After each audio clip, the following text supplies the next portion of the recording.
Watch this story in full. Subscribe, comment and like my channel, Green Mythology, for mythology and history. Gateway 2, the captivating worlds of ancient myth. Now watch the story in full please. And found himself ascending, not on foot or chariot, but on currents of pure energy, carried aloft by the very winds he had watched whip across his kingdom. The world below receded, shrinking into insignificance as he soared towards a realm of light and unimaginable splendor. Olympus was everything the legends described and more. A mountain that pierced the heavens, its peaks wreathed in clouds of gold and silver, its slopes adorned with palaces of shimmering marble and gardens that bloomed with flowers of impossible hues. The air hummed with divine energy, a palpable force that both invigorated and intimidated Ixion. He was led to the grand hall, the heart of Olympus, where the gods were gathered. Zeus, king of the gods, sat upon his throne, radiating power and authority. Hera, his queen, sat beside him, her beauty as formidable as her temper. Around them were arrayed the other Olympians: Poseidon, lord of the seas; Hades, ruler of the underworld; Demeter, goddess of the wind, howled a mournful dirge across the Thessalian Plains, whipping through the tall grasses and rustling the leaves of the ancient oaks that dotted the landscape. Above, the sky was a bruised purple, heavy with the threat of a storm, mirroring the turmoil brewing in the heart of Ixion, king of the Lapiths. His kingdom, nestled in the fertile valleys and shadowed by the peaks of Mount Pelion, was prosperous, his people loyal, yet a gnawing discontent festered within him, a void that neither power nor riches could fill. Ixion was a king forged in the crucible of ambition, his lineage traced back to the very earth, to the primordial forces that shaped the mountains and carved the rivers. He was proud, fiercely intelligent, and possessed of a will as unyielding as the granite cliffs that guarded his domain. He had ascended to the throne through cunning and strength, navigating the treacherous currents of ancient Greek politics with a skill that belied his years. He had expanded his kingdom, forged alliances, and commanded the respect, and often fear, of his neighbors. Yet, beneath the veneer of regal composure, a restless spirit yearned for something more, something beyond the mundane concerns of mortal kings. He had heard whispers, tales carried on the wind from distant lands, of the gods who dwelled on Mount Olympus, their lives a tapestry woven with threads of power, immortality, and passions that dwarfed the emotions of men. He craved a taste of that divine existence, a brush with the immortal realm that lay just beyond the veil of human perception. He yearned for recognition from the gods, a place, however small, in the grand design. This ambition, this hubris, was to be his undoing, and yet, in its genesis, it was also the spark that ignited the lineage of the centaurs, creatures forever caught between the mortal and the divine, a testament to the folly and the grandeur of Ixion's desires. One fateful day, as Ixion stood upon the ramparts of his citadel, gazing at the storm-laden sky, a messenger arrived, breathless and dust-covered from a long journey. He bore tidings from Olympus itself, an invitation, unprecedented and awe-inspiring, for Ixion to join the gods at their celestial table. A thrill, sharp and intoxicating, coursed through Ixion. This was it, the fulfillment of his deepest longings. The gods had noticed him, had deemed him worthy of their company. He accepted the invitation with alacrity, his heart pounding with anticipation and a tremor of fear. What did the gods want of him? What trials awaited him in their ethereal realm? The journey to Olympus was not a physical one, not one measured in leagues and days. It was a passage through realms unseen, a shifting of perception, a shedding of mortal constraints. Ixion found himself ascending, not on foot or chariot, but on currents of pure energy, carried aloft by the very winds he had watched whip across his kingdom. The world below receded, shrinking into insignificance as he soared towards a realm of light and unimaginable splendor. Olympus was everything the legends described and more. A mountain that pierced the heavens, its peaks wreathed in clouds of gold and silver, its slopes adorned with palaces of shimmering marble and gardens that bloomed with flowers of impossible hues. The air hummed with divine energy, a palpable force that both invigorated and intimidated Ixion. He was led to the grand hall, the heart of Olympus, where the gods were gathered. Zeus, king of the gods, sat upon his throne, radiating power and authority. Hera, his queen, sat beside him, her beauty as formidable as her temper. Around them were arrayed the other Olympians: Poseidon, lord of the seas; Hades, ruler of the underworld; Demeter, goddess of the harvest; and the rest of the pantheon, each radiating the unique aura of divine presence. Ixion, though a king in his own right, felt dwarfed in this company. He bowed low before Zeus, his voice trembling slightly as he offered his greetings. Zeus, with a booming laugh that echoed through the hall, welcomed him, bidding him to rise and join their feast. The banquet was a spectacle of divine abundance. Nectar and ambrosia flowed like water, dishes piled high with roasted meats, fruits that tasted of sunshine and starlight, and wines that could intoxicate the soul. Music, played on instruments of celestial make, filled the air, weaving spells of joy and enchantment. Ixion, initially overwhelmed, gradually found himself drawn into the revelry. He drank deeply of the nectar, its divine essence loosening his inhibitions and amplifying his senses. He laughed with the gods, listened to their tales of cosmic battles and amorous escapades, and felt, for a fleeting moment, that he had indeed achieved his ambition, that he was, if not quite divine, at least accepted into their fold. But amidst the feasting and the laughter, a darker current began to stir within Ixion. His eyes, emboldened by the nectar, fell upon Hera. Queen of the gods, wife of Zeus, she was the epitome of divine beauty, her presence radiating a regal grace that both captivated and intimidated. Her eyes, the color of a summer sky, held a depth of wisdom and power that both intrigued and challenged him. A dangerous seed of desire took root in Ixion's heart. It was not mere admiration, not the respectful awe a mortal should feel for a goddess. It was lust, raw and untamed, fueled by the divine nectar and the intoxicating atmosphere of Olympus. He dared to imagine himself in her arms, to taste the forbidden fruit of her divine embrace. This was madness, a transgression of the highest order. Hera was not only the wife of Zeus, but the embodiment of marital fidelity, the protector of women and the sanctity of marriage. To even contemplate desiring her was an act of sacrilege, a challenge to the very order of the cosmos. Yet, Ixion, in his intoxicated state, was blind to reason, deaf to the warnings of his own conscience. He allowed his desire to fester, to grow into an obsession that consumed his thoughts and clouded his judgment. He began to seek out Hera's company, to linger near her during the feasts, to steal glances at her whenever he could. Hera, wise and perceptive as a goddess should be, was not oblivious to Ixion's attentions. She sensed the shift in his gaze, the unspoken desire that emanated from him like a palpable heat. She was not flattered, nor was she amused. She was angered, deeply offended by the mortal's audacity, his utter lack of respect for her divine status and her marital bond. She knew, of course, that Zeus, in his own Olympian fashion, was not always a paragon of fidelity. But that was Zeus, king of the gods, bound by no mortal laws, answerable to no one but himself. Ixion was a mortal king, a guest in their realm, and his desires were not only inappropriate, but dangerous. Hera, however, was not one to act rashly, not one to unleash her wrath without due consideration. She decided to test Ixion, to see if his desire was merely a fleeting infatuation, a drunken fancy, or a deeper, more insidious transgression. She devised a plan, a subtle deception that would reveal the true nature of his heart. She fashioned a cloud, a nephos, and breathed life into it, shaping it into a perfect replica of herself. Nephil, the cloud woman, was ethereal and beautiful, possessing all the allure of Hera, yet lacking her divine essence, her true power.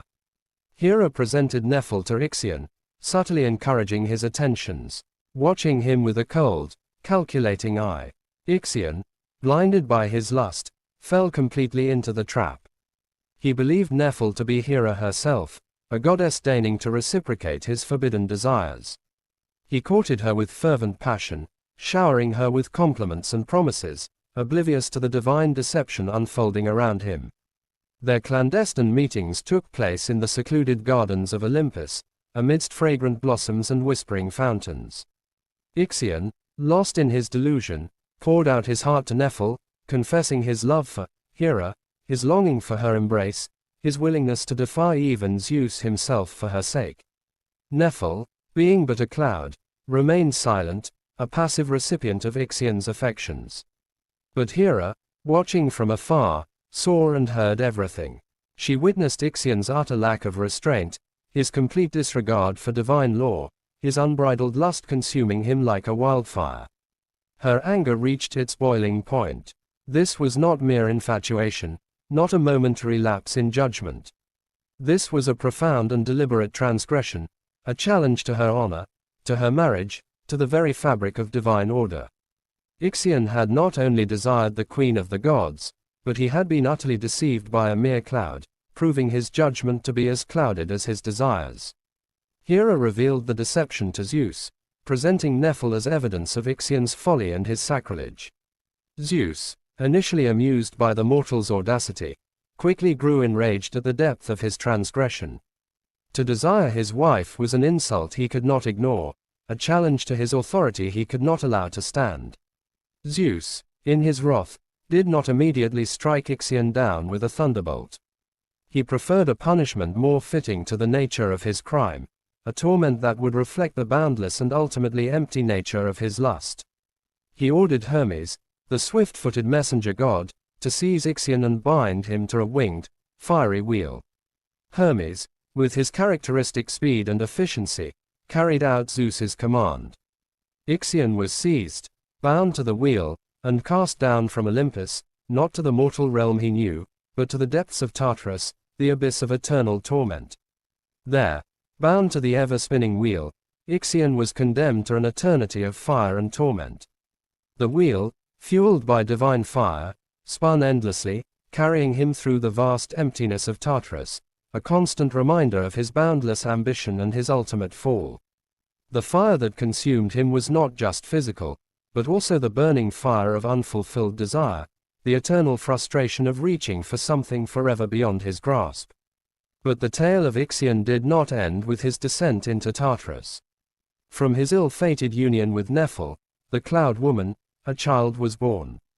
Centaurus, they called him, a creature unlike any seen before, a being both man and beast, a hybrid of the human and the equine. Centaurus inherited the wildness of his father's ambition, the untamed spirit that had driven Ixion to reach for the divine. But he also inherited the ephemeral nature of his mother, the cloud woman, a certain fluidity and untethered quality that set him apart from both gods and men. Abandoned by his parents, cast adrift in the world, Centaurus wandered the earth, a solitary and enigmatic figure.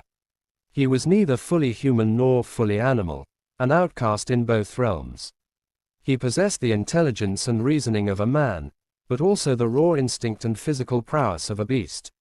He was a creature of paradox, a living embodiment of the chaotic union that had brought him into being. He found himself drawn to the wild places of the earth, to the untamed forests and the rugged mountains. He roamed the plains of Thessaly, the land of his father's kingdom, but he kept himself apart from human society, preferring the company of the wild creatures that inhabited the forests and the hills. One day, as Centaurus roamed the foothills of Mount Pelion, he encountered a herd of Magnesian mares, wild horses of exceptional beauty and strength. These were not ordinary horses, but creatures descended from the divine horses of Poseidon, imbued with a spark of the sea god's untamed power. Centaurus, drawn to their wildness and their vitality, felt a kinship with these magnificent creatures. He watched them graze, run, and play, their movements a symphony of raw power and untamed grace. He felt a longing to connect with them, to bridge the gap between his own hybrid nature and their pure, equine essence. Driven by an instinct he could not fully comprehend, Centaurus began to court the Magnesian mares. He approached them cautiously, respectfully, offering them gifts of wild berries and sweet grasses. He spent days observing their habits, learning their language, understanding their rhythms. The mares, initially wary of the strange, half-human creature, gradually began to accept him. They sensed in him a kindred spirit, a shared wildness, a connection to the untamed forces of nature. They allowed him to join their herd, to run with them across the plains, to share in their wild, equine existence. And then, inevitably, nature took its course. Centaurus, driven by primal urges and the inherent desire to propagate his kind, mated with the Magnesian mares. The union was a potent one, a mingling of the human, the cloud-born, and the divine equine. From these unions, a new race was born, the race of centaurs. They were creatures in the image of their progenitor, Centaurus, but multiplied, diversified, a whole tribe of beings half man, half horse. They inherited the wildness of their ancestors, the untamed spirit of Ixion, the ethereal quality of Nephil, and the raw power of the Magnesian mares.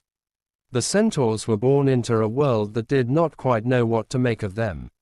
They were too human to be beasts, too beastly to be men. They were outcasts, wanderers, forever on the fringes of both human and divine society.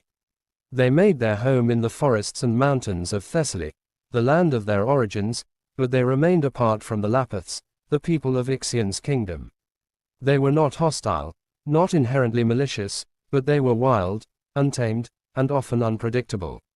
Their nature was a reflection of the chaotic origins, a blend of disparate elements that never quite fully coalesced into a harmonious whole. The centaurs were known for their strength and their prowess in battle. Their equine bodies gave them speed and stamina, their human torsos provided them with the intelligence and dexterity to wield weapons. They were skilled archers, deadly with spears, and formidable warriors in close combat. But their wildness often overshadowed their virtues. They were prone to fits of rage, to drunken revelry, to impulsive acts of violence.